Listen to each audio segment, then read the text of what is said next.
Thumbelina, 1835.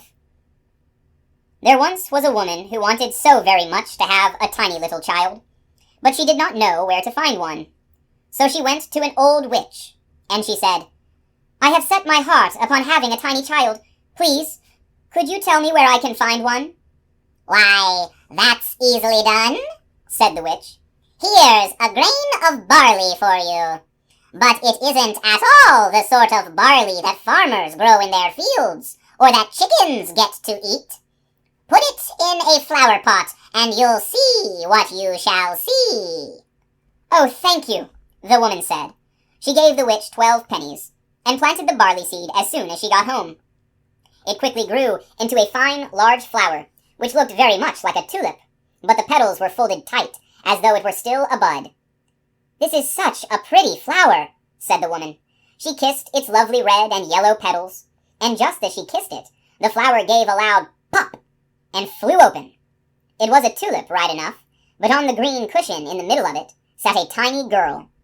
She was dainty and fair to see, but she was no taller than your thumb, so she was called Thumbelina. A nicely polished walnut shell served as her cradle. Her mattress was made of the blue petals of violets, and a rose petal was pulled up to cover her. That was how she slept at night. In the daytime she played on a table where the woman put a plate surrounded with a wreath of flowers. Their stems lay in the water, on which there floated a large tulip petal. Thumbelina used the petal as a boat, and with a pair of white horsehairs for oars, she could row clear across the plate. A charming sight. She could sing, too. Her voice was the softest and sweetest that anyone ever has heard. One night, as she lay in her cradle, a horrible toad hopped in through the window. One of the panes was broken. This big, ugly, slimy toad jumped right down on the table where Thumbelina was asleep under the red rose petal. "Here's a perfect wife for my son!" the toad exclaimed. She seized upon the walnut shell in which Thumbelina lay asleep and hopped off with it, out the window and into the garden. A big, broad stream ran through it, with a muddy marsh along its banks, and here the toad lived with her son. Ugh! He was just like his mother, slimy and horrible. "What? What?" was all that he could say when he saw the graceful little girl in the walnut shell. "Don't speak so loud, or you will wake her up," the old toad told him. "She might get away from us yet, for she is as light as a puff of swan's down. We must put her on one of the broad water lilies' leaves out in the stream.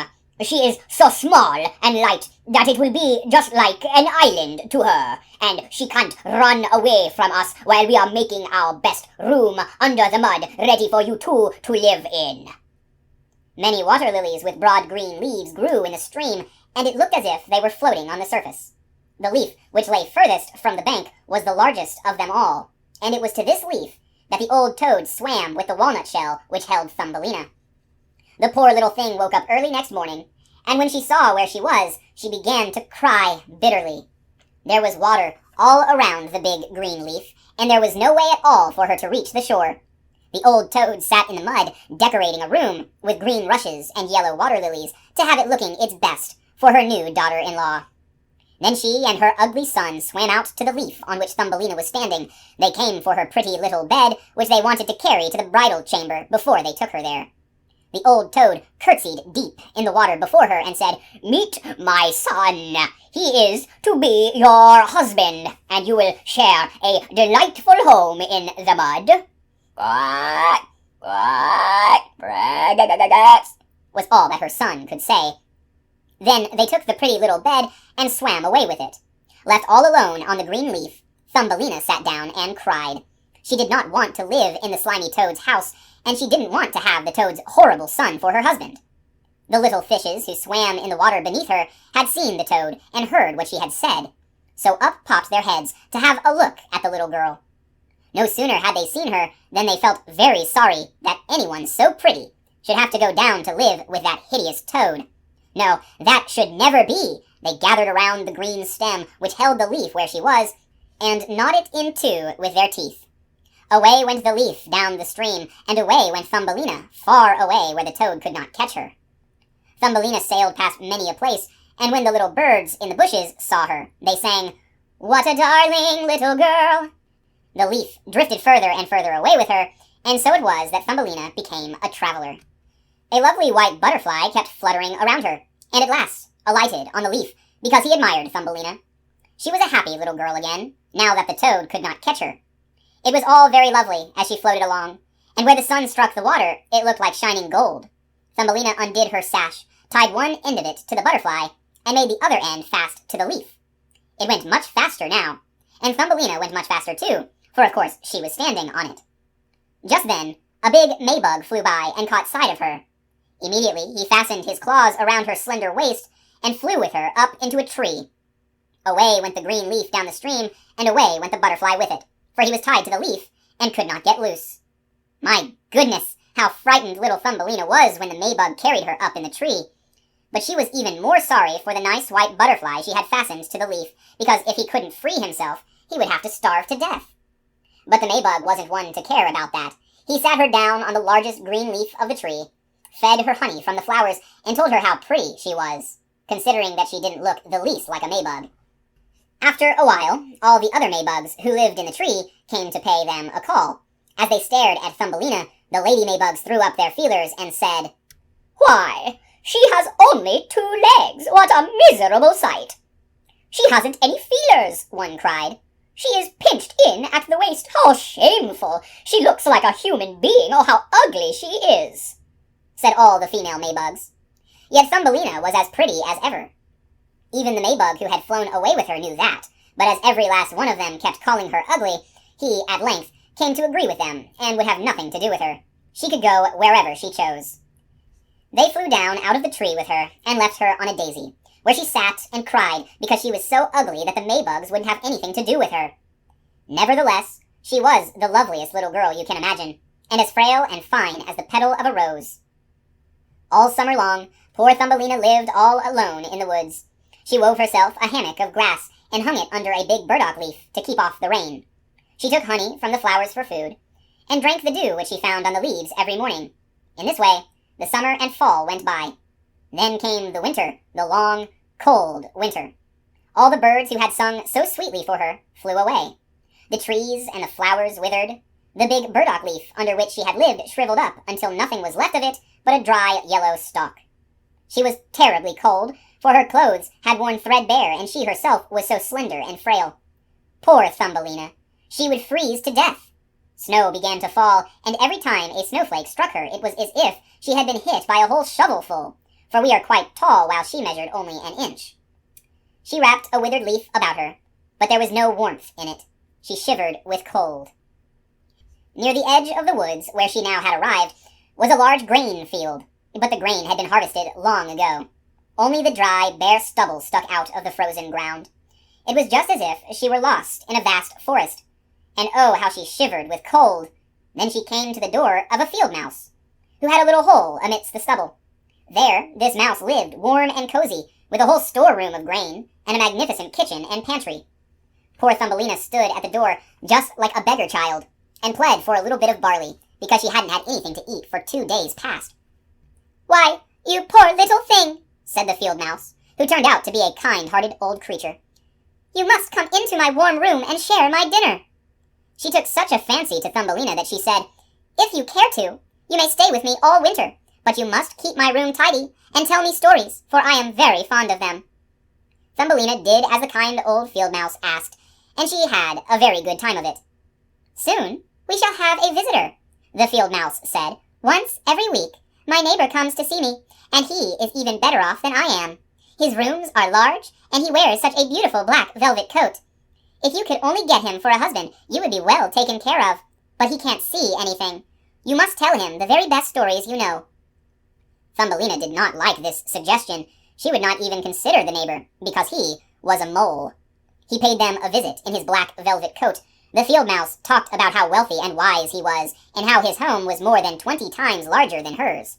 But for all of his knowledge, he cared nothing at all for the sun and the flowers. He had nothing good to say for them, and had never laid eyes on them. As Thumbelina had to sing for him, she sang, "Maybug, Maybug, fly away home," and "The monk goes afield." The mole fell in love with her sweet voice, but he didn't say anything about it yet, for he was a most discreet fellow. He had just dug a long tunnel through the ground from his house to theirs, and the field mouse and Thumbelina were invited to use it whenever they pleased, though he warned them not to be alarmed by the dead bird which lay in this passage. It was a complete bird with feather and beak. It must have died quite recently, when winter set in, and it was buried right in the middle of the tunnel. The mole took in his mouth a torch of decayed wood. In the darkness it glimmered like fire. He went ahead of them to light the way through the long, dark passage. When they came to where the dead bird lay, the mole put his broad nose to the ceiling and made a large hole through which daylight could fall. In the middle of the floor lay a dead swallow, with his lovely wings folded at his sides and his head tucked under his feathers. The poor bird must certainly have died of the cold. Thumbelina felt so sorry for him. She loved all the little birds who had sung and sweetly twittered to her all through the summer.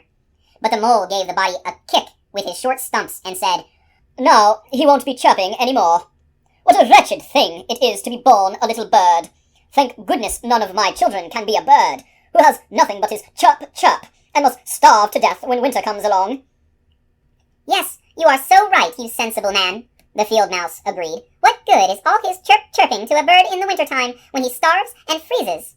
But that's considered very grand, I imagine." Thumbelina kept silent, but when the others turned their back on the bird, she bent over, smoothed aside the feathers that hid the bird's head, and kissed his closed eyes. "Maybe it was he who sang so sweetly to me in the summer-time," she thought to herself. "What pleasure he gave me, the dear pretty bird." The mole closed up the hole that let in the daylight, and then he took the ladies home. That night, Thumbelina could not sleep a wink, so she got up and wove a fine, large coverlet out of hay. She took it to the dead bird and spread it over him so that he would lie warm in the cold earth. She tucked him in with some soft thistledown that she had found in the field mouse's room. "Goodbye, you pretty little bird," she said. "Goodbye, and thank you for your sweet songs last summer, when the trees were all green and the sun shone so warmly upon us." She laid her head on his breast, and it startled her to feel a soft thump, as if something were beating inside. This was the bird's heart. He was not dead. He was only numb with cold, and now that he had been warmed, he came to life again. In the fall, all swallows fly off to warm countries, but if one of them starts too late, he gets so cold that he drops down as if he were dead and lies where he fell, and then the cold snow covers him. Thumbelina was so frightened that she trembled, for the bird was so big, so enormous compared to her own inch of height.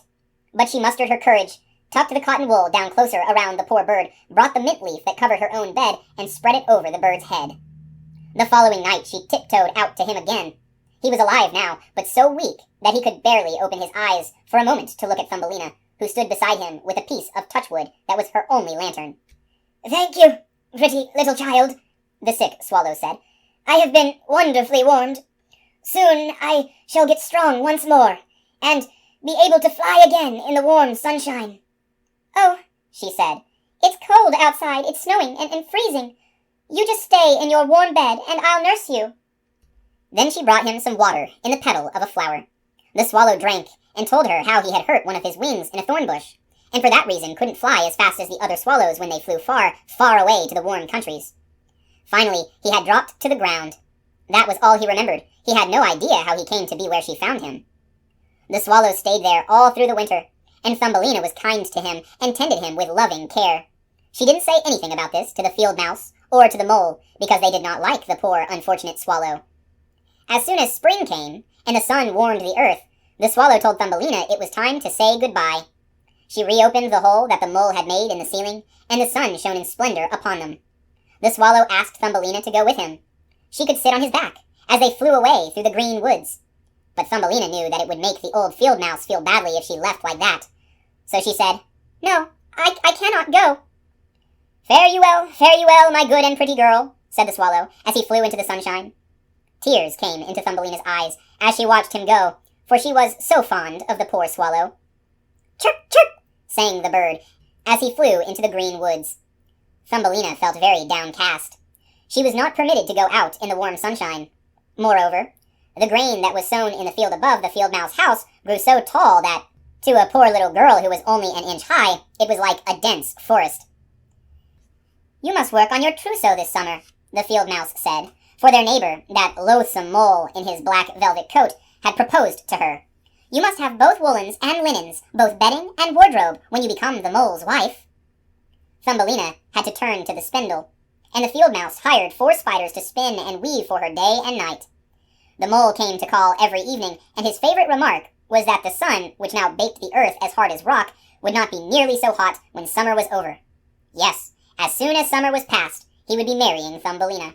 But she was not at all happy about it, because she didn't like the tedious mole the least bit. Every morning at sunrise and every evening at sunset, she would steal out the door. When the breeze blew the ears of grain apart, she could catch glimpses of the blue sky. She could dream about how bright and fair it was out of doors, and how she wished she would see her dear swallow again. But he did not come back, for doubtless he was far away, flying about in the lovely green woods.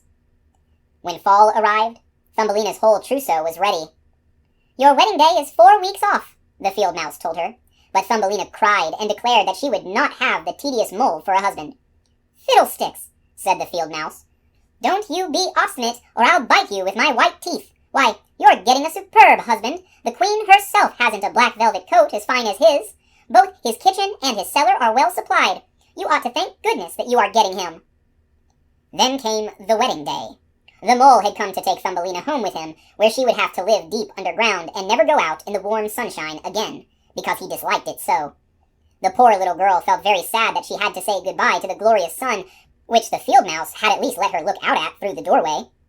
"Farewell, bright sun," she said, with her arms stretched towards it, as she walked a little way from the field mouse's home.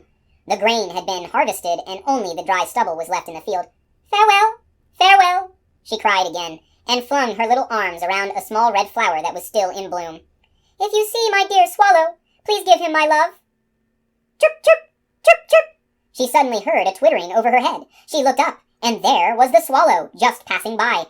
He was so glad to see Thumbelina, although when she told him how she hated to marry the mole and live deep underground where the sun never shone, she could not hold back her tears. "Now that the cold winter is coming," the swallow told her, "I shall fly far, far away to the warm countries. Won't you come along with me? You can ride on my back. Just tie yourself on with your sash, and away we'll fly, far from the ugly mole in his dark hole, far, far away, over the mountains to the warm countries where the sun shines so much fairer than here, to where it is always summer and there are always flowers. Please fly away with me, dear little Thumbelina, you who saved my life when I lay frozen in a dark hole in the earth." "Yes, I will go with you," said Thumbelina. She sat on his back, put her feet on his outstretched wings, and fastened her sash to one of his strongest feathers. Then the swallow soared into the air over the forests and over lakes, high up over the great mountains that are always capped with snow. When Thumbelina felt cold in the chill air, she kept under the bird's warm feathers, with only her little head stuck out to watch all the wonderful sights below. At length, they came to the warm countries. There the sun shone far more brightly than it ever does here, and the sky seemed twice as high. Along the ditches and hedgerows grew marvelous green and blue grapes. Lemons and oranges hung in the woods. The air smelled sweetly of myrtle and thyme. By the wayside, the loveliest children ran hither and thither, playing with the brightly colored butterflies. But the swallow flew on still farther, and it became more and more beautiful. Under magnificent green trees, on the shore of a blue lake, there stood an ancient palace of dazzling white marble. The lofty pillars were wreathed with vines, and at the top of them many swallows had made their nests. One nest belonged to the swallow who carried Thumbelina. "This is my home," the swallow told her. "If you will choose one of those glorious flowers in bloom down below, I shall place you in it, and you will have all that your heart desires." "That will be lovely," she cried and clapped her tiny hands. A great white marble pillar had fallen to the ground, where it lay in 3 broken pieces. Between these pieces grew the loveliest large white flowers. The swallow flew down with Thumbelina and put her on one of the large petals. How surprised she was to find in the center of the flower a little man, as shining and transparent as if he had been made of glass. On his head was the daintiest of little gold crowns. On his shoulders were the brightest shining wings, and he was not a bit bigger than Thumbelina. He was the spirit of the flower. In every flower there lived a small man or woman just like him, but he was the king over all of them. "Oh, isn't he handsome?" Thumbelina said softly to the swallow. The king was somewhat afraid of the swallow, which seemed a very giant of a bird to anyone as small as he, but when he saw Thumbelina, he rejoiced, for she was the prettiest little girl he had ever laid eyes on. So he took off his golden crown and put it on her head. He asked if he might know her name, and he asked her to be his wife, which would make her queen over all the flowers. Here indeed was a different sort of husband from the toad's son and the mole with his black velvet coat. So she said yes to this charming king. From all the flowers trooped little ladies and gentlemen, delightful to behold. Every one of them brought Thumbelina a present, but the best gift of all was a pair of wings that had belonged to a large silver fly. When these were made fast to her back, she too could flit from flower to flower. Everyone rejoiced, as the swallow perched above them in his nest and sang his very best songs for them. He was sad, though, deep down in his heart, for he liked Thumbelina so much that he wanted never to part with her. "You shall no longer be called Thumbelina," the flower spirit told her. "That name is too ugly for anyone as pretty as you are. We shall call you Maya." "Goodbye, goodbye," said the swallow. He flew away again from the warm countries, back to faraway Denmark, where he had a little nest over the window of the man who can tell you fairy tales. To him, the bird sang, "Chirp, chirp, chirp, chirp," and that's how we heard the whole story. The end.